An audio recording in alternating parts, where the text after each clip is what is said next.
Extra smooth and creamy, ito yung mabilisang dessert na pwedeng-pwede mong gawin sa kahit anong okasyon dahil ito no-failed recipe to. Unahin na nating i-prepare yung tray na gagamitin. Ito yung mga ingredients na gagamitin ko.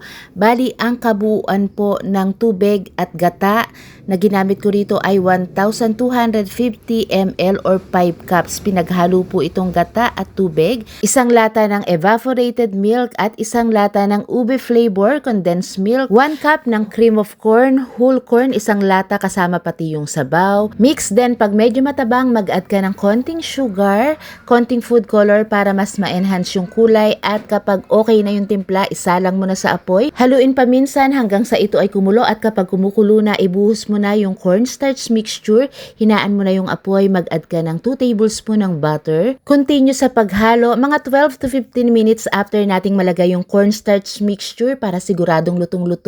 Then, i-transfer agad sa pin-repair natin na lagayan. O, diba? Ang dali na, ang sarap-sarap pa.